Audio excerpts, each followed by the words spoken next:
اعوذ باللہ من الشیطان اللعین الرجیم بسم اللہ الرحمن الرحیم الحمد للہ رب العالمین الصلاة والسلام علی اشرف الانبیاء والمرسلین وعلی آلہ طیبین الطاہرین المعصومین الذین اذہب اللہ عنہم الرجس وطہرہم تطہیرا اللہم صل علی محمد وآل محمد قال اللہ الحکیم فی القرآن الکریم وإنک لعلی خلق عظیم۔ اخلاقی موضوع پر کتاب معراج السعادہ کا آج ہم دوسرا درس لے کر آپ کی خدمت میں حاضر ہوئے ہیں۔ کل درس میں کچھ موضوعات بیان کیے جن میں نہایت اہم اور خلاصہ موضوعات کا میں آپ کی خدمت میں تکرار کرتا چلوں کہ ہم نے سورہ قلم کی آیت نمبر 4 کو آپ کی خدمت میں بیان کیا کہ خداوند متعال ارشاد فرما رہا ہے وَإِنَّكَ لَعَلَىٰ خُلُقٍ عَظِيمٍ کہ اے میرے حبیب بے شک آپ اخلاق کے عظیم رتبے پر اور عظیم مرتبے پر فائز ہیں۔ اور پھر رسول خدا صلی اللہ علیہ وآلہ وسلم کی گراں قدر حدیث جسے مرحوم مجلسی رحمۃ اللہ علیہ نے بحار الانوار کی جلد نمبر 2 ہے اور صفحہ نمبر 99 پر تحریر کیا ہے کہ ارشاد فرماتے ہیں انما بعثت لأتمم مکارم الاخلاق کہ میری بعثت کا ہدف مکارم اخلاق کی تکمیل ہے۔ لہٰذا جب ہم اخلاق کا ذکر کرتے ہیں تو نہایت اہم سوال یہ ابھرتا ہے کہ اخلاق کسے کہتے ہیں، اور پھر اخلاق کی اقسام جن میں اخلاق نظری اور اخلاق عملی ہے، اس کے بارے میں سوال ہوتا ہے کہ اخلاق نظری کسے کہا جاتا ہے اور اخلاق عملی کسے کہا جاتا ہے۔ تو اس موضوع پر ہم نے کل کے درس میں تفصیل سے گفتگو کی اور خلاصتاً بیان کرتے چلیں کہ اچھی عادات کو اخلاق کہا جاتا ہے کہ جسے انسان اپناتا ہے۔ لیکن اخلاق نظری کی جب بات ہوتی ہے تو اخلاق نظری کا تعلق اخلاقی عقلی بحثوں سے ہے، اخلاقی آئیڈیالوجی سے ہے، اخلاقی نظریات سے ہے، جس میں اخلاقی موضوعات کی تعریف کی جاتی ہے، تفصیل بیان کی جاتی ہے۔ جیسے مثلاً بیان کیا جاتا ہے کہ انسان کے روزمرہ کاموں میں سے کون سے کام اخلاق کے کام ہیں اور کون سے کام ایسے ہیں جن پر اخلاق کا جو ہے وہ اطلاق نہیں ہوتا۔ اس بحث کو اخلاق نظری کہا جاتا ہے۔ یا جب ہم بحث کرتے ہیں کہ کون سی چیزیں ایسی ہیں کہ جو رذائل اخلاقی میں سے ہیں، یعنی بری عادتیں ہیں، بری صفتیں ہیں، بری خصوصیات ہیں جنہیں انسان کو اپنی زندگی میں مائنس کرنا ہے اور اپنی زندگی میں شامل نہیں کرنا۔ لہٰذا یہ ہو گئی اخلاق نظری کی بات۔ اور جب ہم اخلاق عملی کی بات کرتے ہیں تو اس میں در واقع ان محاسن کا ذکر کیا جاتا ہے، ان اچھی عادات کا ذکر کیا جاتا ہے کہ انسان کو کون سی اچھی عادات اپنی زندگی میں اپنانا ہے اور کون سی بری عادات سے خود کو نجات دینا ہے۔ لہٰذا اس موضوع پر کل ہم نے تفصیل سے گفتگو کی اور آخر میں یہ نتیجہ بیان کیا کہ خداوند متعال نے 1,24,000 انبیاء کو بھیجا، پھر انبیاء کے ساتھ ان کے جانشین موجود تھے۔ ان کا ہدف اور مقصد یہ تھا کہ انسان کی تربیت کی جائے اور انسان کو ایک ایسے بلند مرتبے تک پہنچایا جائے کہ یہ انسان ان فرشتہ حاملان عرش سے افضل، اشرف اور اعلیٰ ہو جائے۔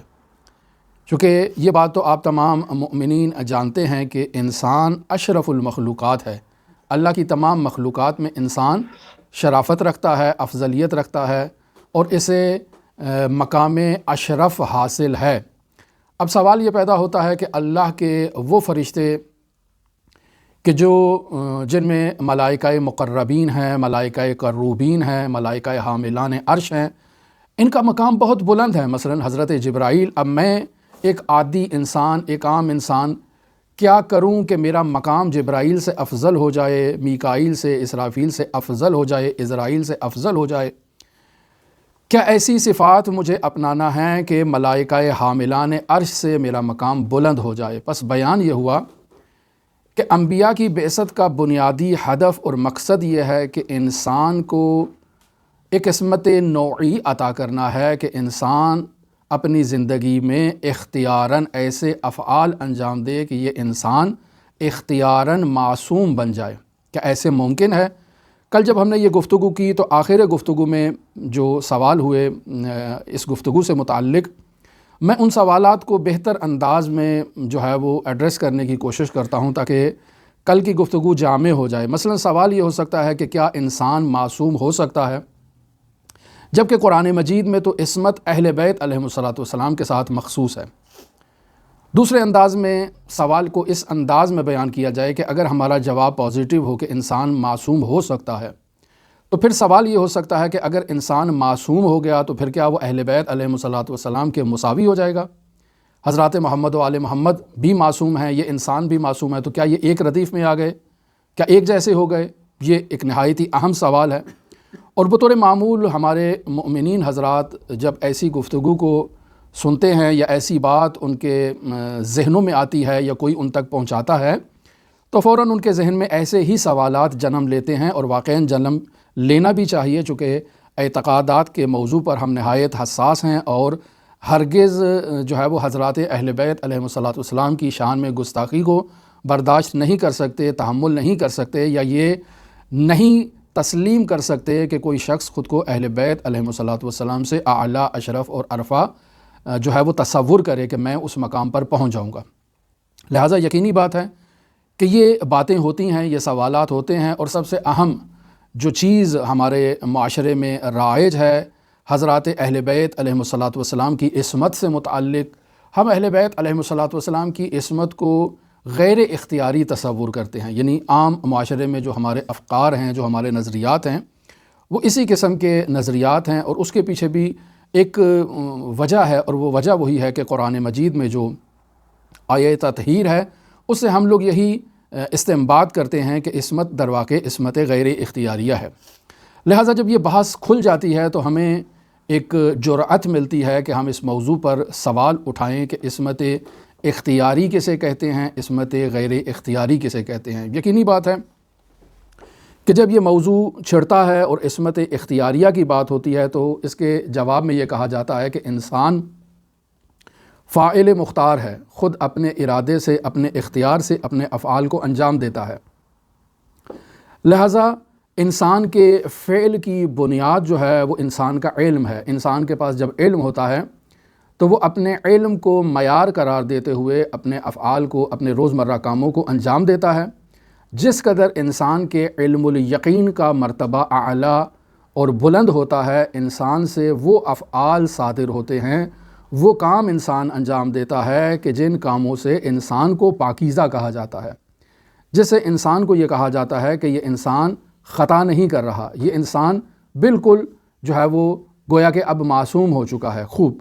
اس کی وجہ کیا ہے؟ اس کی وجہ وہ علم ہے کہ جس علم کی بنیاد پر انسان اشرف المخلوقات قرار دیا گیا ہے۔ چونکہ خدا نے انسان کو جب اشرف المخلوقات کا ایک ٹائٹل دیا ہے تو یہ ٹائٹل تمام بشریت کو حاصل ہے۔ اگر بشریت اپنے اس اعزاز کو محفوظ رکھے تو اشرف ہے، اور اگر اس اعزاز کی حفاظت نہیں کرتا تو پھر یہ اسفل السافلین میں چلا جاتا ہے، پست سے پستل چلا جاتا ہے، اپنے اس انسانی مقام سے گرتا چلا جاتا ہے۔ لہٰذا جب ہم عصمت اختیاریہ کی بات کرتے ہیں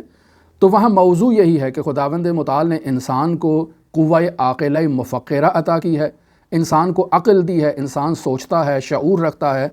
اپنے علم کی بنیاد پر انسان بہتر کا انتخاب کرتا ہے اور نادرست کو ترک کر دیتا ہے۔ پس انسان کے پاس دو راستے، دو آپشن موجود ہوتے ہیں، ایک درست راستے کا انتخاب ہے اور ایک غلط راستے کا انتخاب ہے، لیکن چونکہ اس کے پاس علم موجود ہے اور وہ علم بھی در واقع علم الیقین ہے تو ایسا انسان محال ہے غلط راستہ اختیار کرے۔ کیوں؟ چونکہ اس کے پاس جو علم ہے وہ اسے اب غلط راستے کی طرف جانے نہیں دے رہا، یعنی گویا کہ اختیاراً اس نے اپنے اختیار سلب راستے کے انتخاب کے اختیار کو اپنے وجود سے سلب کر لیا ہے اور مائنس کر دیا ہے۔ اب یہ انسان اپنے ارادے سے، اپنے اختیار سے، اپنے علم کی بنیاد پر جس راستے کو انتخاب کرے گا وہ راستہ ہمیشہ درست ہوگا، اور ممکن ہی نہیں ہے کہ وہ اس راستے سے بھٹک جائے اور غلط راستے کی طرف آئے۔ اس کی ہمارے معاشرے میں عام انسانوں کی زندگی میں مثالیں موجود ہیں۔ جب ہم عصمت غیر اختیاری کی بات کرتے ہیں تو وہاں یقینی بات ہے کہ اختیار سلب ہو جاتا ہے، یعنی خداوند متعال نے بعض ہستیوں کو عصمت عطا کی ہے لیکن انہیں اختیار نہیں دیا، انہیں ایک راستہ دے دیا ہے کہ آپ نے اس راستے پر چلنا ہے اور وہ اس راستے سے بھٹک نہیں سکتے ہیں۔ اور وہ کون ہے؟ وہ اللہ کے فرشتے ہیں، وہ اللہ کے ملائکہ ہیں۔ کسی کا کام عبادت کرنا ہے، کسی کا کام جو ہے وہ رزق تقسیم کرنا ہے، کسی کا کام جو ہے وہ کچھ ہے، کسی کا کچھ ہے۔ ہر فرشتے کو ایک ذمہ داری خداوند متعال نے دی ہے، اور اس نے اسی ذمہ داری سے ایک لحظہ بھی تخطی نہیں کرنا۔ ایسی صورتحال میں ایسے ملائکہ کو یہ کہا جا سکتا ہے کہ یہ معصوم ہیں، لیکن ان کی عصمت اختیار کی ہوئی نہیں ہے، انہوں نے اپنے ارادے سے، اپنے اختیار سے اس راستے کو انتخاب نہیں کیا ہے، بلکہ خداوند متعال نے جو ان کی ذمہ داری لگا دی ہے، جو ان کی ڈیوٹی لگا دی ہے، انہوں نے اس پر عمل کرنا ہے۔ ان کے پاس دو راستوں کا آپشن نہیں ہے کہ وہ درست راستہ انتخاب کریں یا غلط راستہ انتخاب کریں۔ تو اگر ہم اہل بیت علیہم الصلاۃ والسلام کے بارے میں یہ نظریہ قائم کر لیں کہ ان کے پاس بھی عصمت ایسی ہی ہے جیسے فرشتوں کی ہے، یعنی خداوند متعال نے انہیں ایک راستہ دے دیا ہے کہ آپ نے اسی راستے پر چلنا ہے، اس راستے سے دائیں اور بائیں آپ نہیں تبدیل ہو سکتے، آپ کے پاس اختیار نہیں ہے، تو در واقع وہ انسانوں کی فہرست سے نکل کر فرشتوں کی فہرست میں چلے جائیں گے کہ فرشتوں کو ہم نے وہی جو ہے وہ فاعل بالمختار قرار نہیں دیا ہے، بلکہ فاعل بالجبر ہیں، یعنی انہیں مجبور کیا گیا ہے کہ انہوں نے یہ راستہ انتخاب کرنا ہے۔ لہٰذا فرشتوں کے بارے میں جو ارشاد ہوتا ہے وہ یہ ہے لا یعصون اللہ، وہ اللہ کی معصیت نہیں کر سکتے، وہ اللہ کی نافرمانی نہیں کر سکتے، کیوں؟ چونکہ ان کے پاس وہ اختیار ہی نہیں ہے۔ جبکہ اس طرف جو عصمت اختیاریہ ہے اس میں انسان کو یہ اختیار دیا گیا ہے، اما ہدیناہ السبیل، اس کو راستہ دکھا دیا گیا ہے، اما شاکرن، وہ اللہ کا شکر گزار ہو، اما کفورا، یا اللہ کا کفران نعمت کرے، یعنی دو آپشن اس کے پاس موجود ہیں۔ تو اب یہاں سوال یہ پیدا ہوتا ہے کہ ان دو عصمتوں میں سے جس کی ہم ذکر کر رہے ہیں، ایک اختیار کی ہوئی ہے اور ایک غیر اختیاری ہے جو اللہ کی طرف سے دے دی گئی ہے۔ اب جب ان دو عصمتوں کی بات کی جاتی ہے تو سوال یہ پیدا ہوتا ہے کہ ان دونوں میں سے افضل اور اشرف کون سی ہے؟ یقینی بات ہے کہ خداوند متعال نے انسان کو اشرف المخلوقات قرار دیا ہے، اور اس اشرف کی وجہ یہی ہے کہ انسان کو قوہ عاقلہ عطا کی ہے، وہ کلیات کو جزیات سے حاصل کر کے اور ایک نتیجہ حاصل کر کے ایک راستے کو اپنے لیے انتخاب کر سکتا ہے۔ وہ راستہ درست بھی ہو سکتا ہے، وہ راستہ غلط بھی ہو سکتا ہے، لیکن یہ انسان جب علم میں محدود ہوتا ہے تو یقینی بات ہے کہ وہ اپنے اختیار میں تردید کا شکار ہو جاتا ہے، لیکن جب انسان کو علم کلی الہی عطا کر دیا جائے تو پھر انسان حقائق اشیاء کو مشاہدہ کرتا ہے جس طرح سے وہ موجود ہوتی ہیں۔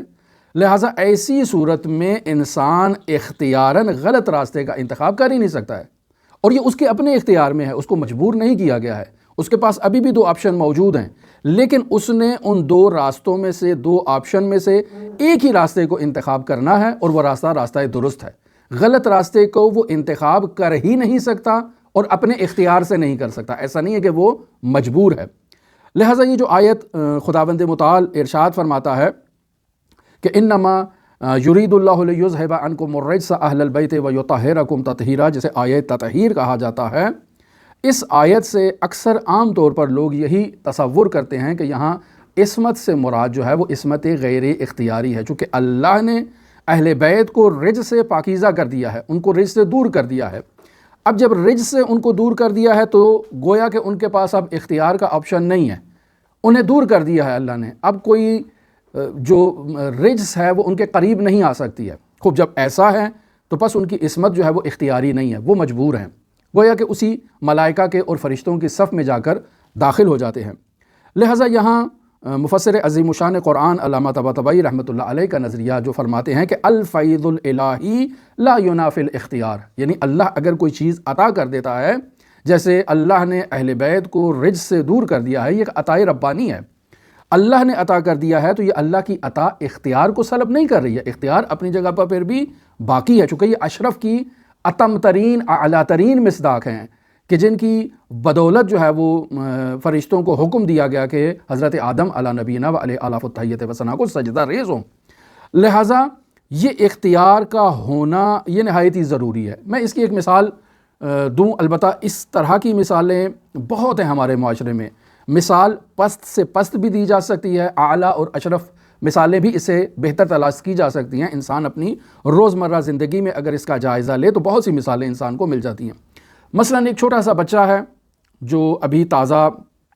جو ہے وہ چلنا اس نے ابھی شروع نہیں کیا ہے، اور وہ جو ہے وہ چار زانو فارسی میں کہتے ہیں، جیسے ہمارے ہاں کیا کہتے ہیں،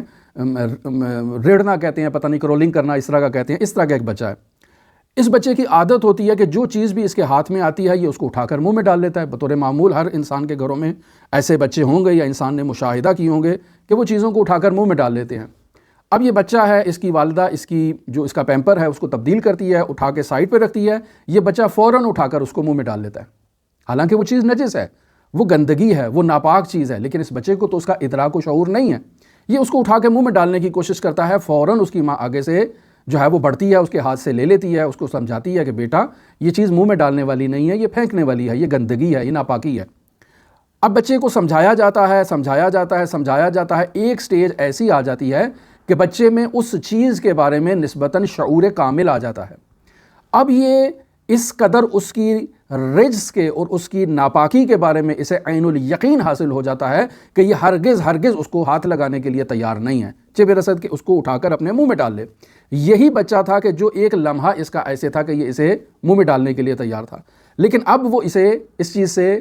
پر راضی نہیں ہے۔ بنیادی وجہ کیا ہے؟ بنیادی وجہ وہ آگاہی ہے، وہ شعور ہے، وہ ادراک ہے، وہ علم کامل ہے جو اس انسان کو اب حاصل ہو چکا ہے۔ آپ اس کی زندگی میں اور بھی مثالیں لے سکتے ہیں۔ بعض افراد ہمارے معاشرے میں ایسے ہیں جنہیں اس شراب کی گندگی کا اس قدر یقین ہو چکا ہے کہ آپ انہیں مجبور بھی کریں تو وہ اس کو پینے کے لیے تیار نہیں ہے۔ وہ حاضر ہیں کہ آپ انہیں قطعہ کر دیں، ان کے جسم کے ٹکڑے کر دیں، ان کو اس قدر مجبور کریں کہ تم یہ شراب پیو، وہ کہے گا نہیں میں نے یہ نہیں پینی ہے۔ کیوں؟ چونکہ اس میں نجاست موجود ہے، اس میں ناپاکی موجود ہے۔ یہ درجہ اس انسان کو کہاں سے حاصل ہوا؟ یہ درجہ انسان کو اس علم کمال سے حاصل ہوا، اس شے کی ناپاکی کے علم سے انسان کو یہ فیض حاصل ہوا ہے۔ لہٰذا اسی طرح سے انسان میں جیسے جیسے علم مضبوط ہوتا جاتا ہے، انسان اپنے اختیار سے اس اختیار عدم کو سلب کر لیتا ہے، یعنی انسان اس نیگیٹو راستے کے اختیار کو اپنے وجود سے، اپنے ارادے سے خود سلب کرتا ہے، اور ہرگز اس ناپاکی کے قریب جانے کے لیے انسان تیار نہیں ہوتا ہے۔ لہٰذا اس علم الیقین کی بنیاد پر یہ کہا جا سکتا ہے کہ اب انسان کے پاس وہ درجہ حاصل ہے کہ انسان چاہتے ہوئے بھی اس نجاست کے قریب نہیں جائے گا، چونکہ اس کو اس کی حقیقت کا علم ہو چکا ہے۔ لہٰذا یہاں عصمت کی بحث میں علماء اخلاق ہیں، علماء فقہاء شیعہ ہیں، ان کا یہی نظریہ ہے کہ حضرات اہل بیت علیہم الصلاۃ والسلام کو خداوند متعال نے وہ علم کامل عطا کیا ہے کہ جس علم کمال کی وجہ سے وہ اختیاراً اپنے ارادے سے کسی بھی نیگیٹو چیز کی قریب نہیں جاتے ہیں۔ یہ ہدیہ الہیہ ہے جو خداوند متعال نے اہل بیت علیہم الصلاۃ والسلام کو عطا کیا ہے، اور اسی وجہ سے اہل بیت علیہم الصلاۃ والسلام چونکہ علم الہی کے مالک ہیں، انہیں جو عصمت حاصل ہے اسے عصمت اللہ الکبریٰ کہا جاتا ہے۔ لہٰذا کوئی بھی انسان جس قدر بھی عالم ہو، جس قدر بھی فاضل ہو، جس قدر بھی متقی ہو، جس قدر بھی پرہیزگار ہو، وہ علم کے میدان میں باب سلونی کے برابر نہیں ہے،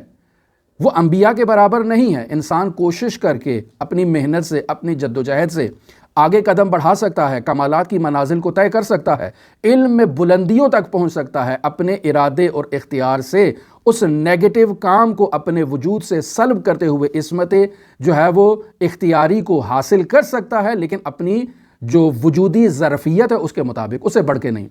کسی انسان میں جو ہے وہ 10% عصمت کی صلاحیت ہوتی ہے، کسی میں 20%، کسی میں 25%، کسی میں 50%، کسی میں 70%، ہر انسان کی صلاحیت متفاوت ہوتی ہے۔ پھر ایک درجہ ایسے آتا ہے کہ انسان آہستہ آہستہ اس قدر بلندیوں پر پہنچتا ہے کہ وہ ملائکہ قربین، ملائکہ حاملان عرش سے افضل بن جاتا ہے حقیقت میں، اپنے علم کی بنیاد پر، اپنے عمل کی بنیاد پر، اپنے تقوی کی بنیاد پر، اپنے پرہیزگاری کی بنیاد پر۔ اب ایسا انسان، اس کمالات کا حامل انسان جب رسول خدا کی بارگاہ میں جاتا ہے اور رسول خدا اسے مشاہدہ کرتے ہیں تو رسول خدا کہتے ہیں کہ السلمان منا اہل البیت۔ سلمان وہ عصمت کبریٰ الہیہ کا حامل نہیں ہے جو حضرات اہل بیت علیہم الصلاۃ والسلام کو حاصل ہے، لیکن سلمان منا اہل البیت یعنی سلمان محمدی بن چکا ہے۔ اور اسی طرح حضرات اہل بیت علیہم الصلاۃ والسلام کے خاندان میں بہت سی ایسی شخصیات کی آپ نشاندہی کر سکتے ہیں کہ جو تقوی، پاکیزگی اور پرہیزگاری میں اس بلندیوں پر پہنچے ہیں کہ اگر آج حضرت صاحب العصر والزمان ہوتے تو ان کے اس تقوی اور پرہیزگاری کو مشاہدہ کرتے ہوئے کہتے ہیں کہ یہ منا اہل البیت کے مصداق ہستیاں ہیں۔ چونکہ ایمان کے جو مراتب بیان کیے گئے ہیں کہ یہ 10 مرتبے ہیں، تو جو انسان تقوی اور پرہیزگاری کی بنیاد پر اس 10ویں مرتبے پر فائز ہے وہ ہرگز اختیاراً برے کام کی طرف نہیں جائے گا، کیوں؟ چونکہ اسے برے کام کی رذالت کا، خباثت کا، نجاست کا علم ہے، لہٰذا اس علم کی بنیاد پر وہ اختیاراً اپنے وجود سے اس نیگیٹو کام کو سلب کر لیتا ہے۔ لہٰذا اگر علماء شیعہ، فقہائے شیعہ کی تاریخ میں مشاہدہ کریں تو آپ کو ایسی دسیوں مثالیں مل جائیں گی، دسیوں اقوال مل جائیں گے کہ ایسے ایسے پرہیزگار شخصیات ہیں کہ وہ بلندیوں پر تقوی اور پرہیزگاری کے پہنچے ہیں۔ مثلاً آپ دیکھ لیں حضرت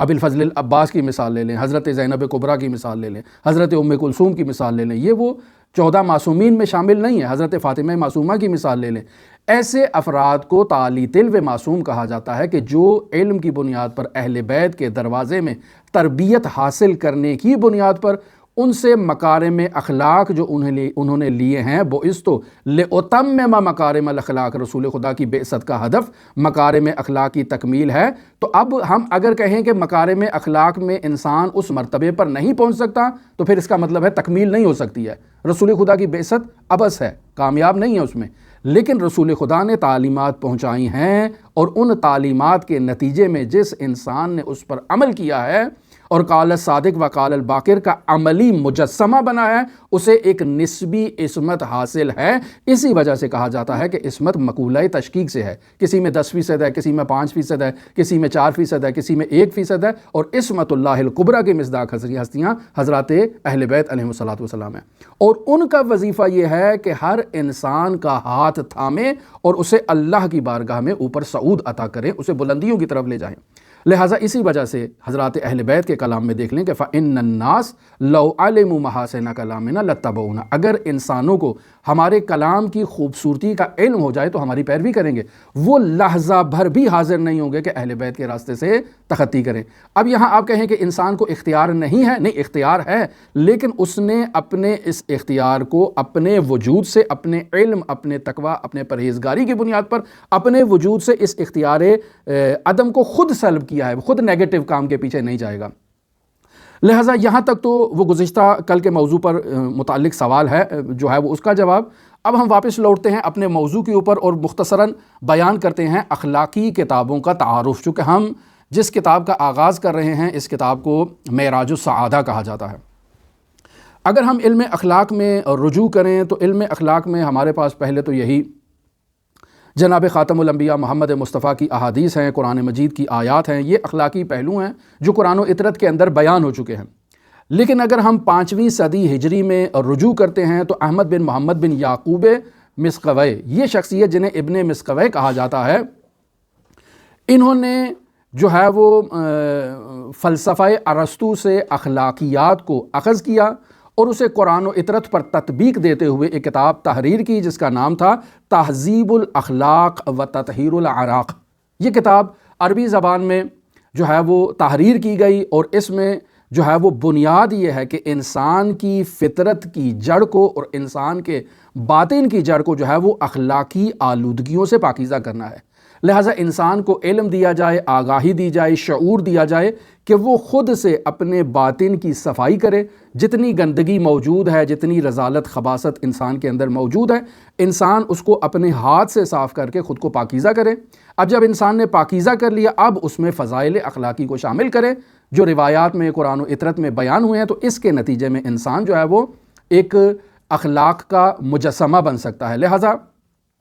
اس ابن مسقوی کو معمار اخلاق کہا جاتا ہے، یعنی انہوں نے فلسفہ اخلاق پر سب سے پہلے کتاب لکھی ہے، چونکہ اخلاقی جو اخلاق نظری ہے جس میں اخلاقی آئیڈیالوجی کو، اخلاقی تعریفات کو بیان کیا جاتا ہے، یہ یونان سے جو ہے وہ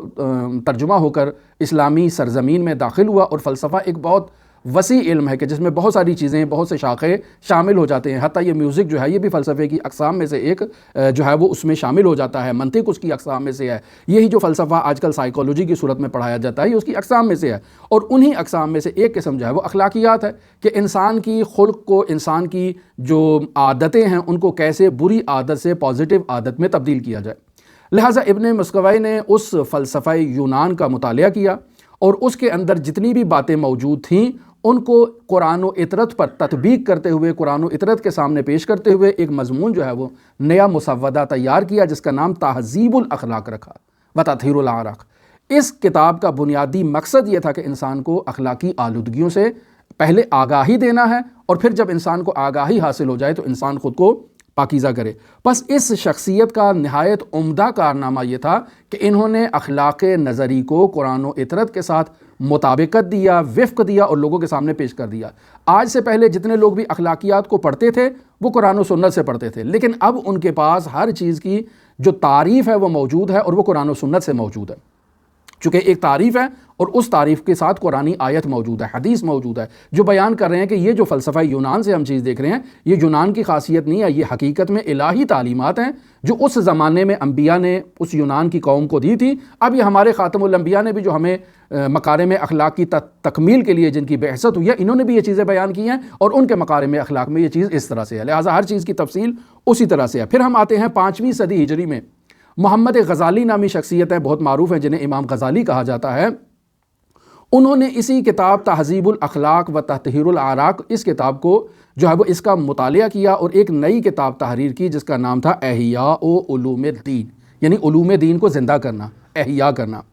اب یہاں دو نظریے موجود ہیں۔ بعض لوگوں کا نظریہ یہ ہے کہ محمد غزالی نے اسی کتاب ابن مسکوی کا خلاصہ کیا ہے، بعض کہتے ہیں کہ نہیں، انہوں نے اس کا خلاصہ نہیں کیا ہے بلکہ انہوں نے مطالعہ کیا ہے اور خود سے ایک کتاب تحریر کی ہے۔ ان کے مطالعے میں وہ کتاب تہذیب الاخلاق موجود تھی، لیکن احیاء علوم الدین میں اس کا کوئی کردار نہیں ہے۔ یہ دو نظریات اس احیاء علوم الدین سے متعلق ہیں۔ پھر 5ویں صدی ہجری میں ایک اور شخصیت اٹھتے ہیں جن کا نام ہے محمد بن حسن دیلمی۔ یہ اٹھتے ہیں اور کتاب تحریر کرتے ہیں جس کا نام ہے ارشاد القلوب الی الصواب، یعنی دلوں کی اور رہنمائی کرنا ہے درست سمت میں، درست راستے کی طرف۔ اس کتاب کو بھی انہوں نے قرآن مجید کی آیات اور روایات اہل بیت کی بنیاد پر جو ہے وہ تطبیق کیا، اور صرف روایات اس میں موجود ہیں۔ تمام اخلاقی موضوعات جتنے بھی ہماری اخلاقی کتابوں میں موجود ہیں ان سے متعلق جو قال صادق و قال الباقر جو روایات ہیں انہوں نے اس کے اندر جمع کی ہیں، اور ایک اخلاقی کتاب ہے۔ پھر آگے ہم چلیں تو 6 اور 7ویں صدی ہجری میں ایک جلیل القدر ہماری شخصیت گزرے ہیں، خواجہ نصیر الدین طوسی۔ انہوں نے اخلاقی موضوع پر کتاب لکھی ہے جس کا نام ہے اخلاق ناصری۔ یہ کتاب در واقع حاکم قہستان جس کا نام ہے ناصر الدین محتشم، اس کی خواہش پر اور فرمائش پر تحریر کی گئی۔ جیسے ائمہ معصومین کے زمانے میں شخصیات آتی تھیں، حتیٰ جو حاکم وقت ہیں وہ حضرات اہل بیت سے تقاضا کرتے تھے کہ ہمیں کوئی چیز تعلیم دیں، اور اگر اہل بیت مکتوب کر کے وہ نصیحت کوئی وصیت ان تک بھیجتے تھے تو وہ انہی کے نام سے شہرت ہو جاتی تھی، یا پھر امام معصوم کے نام سے شہرت ہو جاتی تھی۔ جیسے طب الرضا نامی ایک کتاب ہے کہ امام رضا علیہ السلام نے اس میں طب کے تمام اصول بیان کیے ہیں۔ اس کے بارے میں بھی یہ کہا جاتا ہے کہ مامون الرشید عباسی نے امام رضا سے خواہش کی تھی کہ آپ مجھے جو ہے وہ طب کے متعلق یعنی تندرست رہنے کے متعلق جو ہے وہ اصول بتائیں تاکہ میں ان اصولوں کو اپنا کر تندرست رہوں۔ تو امام رضا علیہ السلام نے جو اس کو ایک مسودہ تیار کر کے دیا جو طب رضوی کے نام سے شہرت رکھتا ہے۔ تو یہ چونکہ ناصر الدین محتشم جو حاکم قہستان تھا اس کی فرمائش پر اور خواہش پر لکھی گئی کتاب تھی، لہٰذا اس کا نام ہو گیا اخلاق ناصری۔ اس میں بھی علم اخلاق کو قرآن و اطرت کے ساتھ ہم آہنگ کر کے پیش کیا گیا 6 اور 7ویں صدی ہجری میں۔ پھر آگے چلتے ہیں 11ویں اور 12ویں صدی ہجری میں ایک جلیل القدر شخصیت گزرے ہیں جناب محسن فیض کاشانی، ملا صدرہ رحمۃ اللہ علیہ کے جو عظیم الشان فیلسوف ہیں۔ یہ فیض کاشانی ان کے داماد ہیں۔ انہوں نے جو غزالی کی کتاب ہے اس کو انہوں نے اپنا جو ہے وہ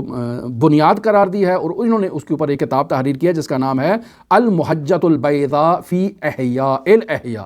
چونکہ انہوں نے کتاب کا نام رکھا تھا احیاء علوم الدین، یعنی دینی علوم کو زندہ کرنا، احیاء کرنا۔ تو بعض چیزیں ایسی ہیں جو غزالی کے طرز تفکر کے مطابق ہیں اور اس کا مکتب اہل بیت سے کوئی تعلق نہیں ہے، لہٰذا انہوں نے محجۃ البیضاء فی احیاء الاحیاء اسی احیاء کو دوبارہ احیاء کیا ہے، اور ان کی بنیاد وہی غزالی کی کتاب ہے۔ لہٰذا محجہ کہتے ہیں نہایت ہی صاف کو، اور بیضا کہتے ہیں نہایت ہی سفید اور روشن کو۔ تو محجۃ البیضا یعنی نہایت ہی صاف، واضح، روشن اور سفید راستہ۔ تو اس میں انہوں نے یہ کتاب جناب فیض کاشانی کی ہے، نہایت ہی بہترین کتاب ہے۔ اس میں بھی قرآن و اطرت اور روایات شیعہ کو بیان کیا گیا ہے۔ اب ہم آتے ہیں 12ویں صدی ہجری پر۔ 12ویں صدی ہجری میں کتاب لکھی گئی ہے جناب ملا محمد مہدی نراقی، عظیم الشان فقیہ شیعہ ہیں۔ انہوں نے کتاب تحریر کی ہے عربی زبان میں جامع السعادات۔ اس کتاب میں فلسفے کو جو ہے وہ بنیاد قرار دیتے ہوئے انہوں نے فلسفہ نظری کے تحت فلسفہ عملی کے تحت جو ہے وہ دینی معیارات کو مد نظر رکھتے ہوئے اخلاقی موضوع پر ایک نہایت ہی جامع کتاب لکھی ہے، اور کتاب کا نام ہے جامع السعادات۔ پھر آگے 13ویں صدی ہجری میں انہی ملا مہدی نراقی کے فرزند ہیں ملا احمد نراقی، انہوں نے اپنے والد بزرگوار کی کتاب جو عربی زبان میں تھی اسے فارسی زبان میں کنورٹ کیا ہے، اور جو اضافی چیزیں تھیں اس عربی زبان کی کتاب میں اس کو تھوڑا کچھ مختصر کرنے کی بھی کوشش کیا، اور انہوں نے اپنی کتاب کا نام رکھا ہے معراج السعادہ۔ پس خلاصتاً یہ کہا جائے کہ آج ہم جس معراج السعادہ پر پہنچے ہیں یہ ایک طویل دورانیہ طے کر کے ہم تک پہنچی ہے۔ مزید بھی اس کے علاوہ بہت سی ایسی اخلاقی کتابیں ہیں کہ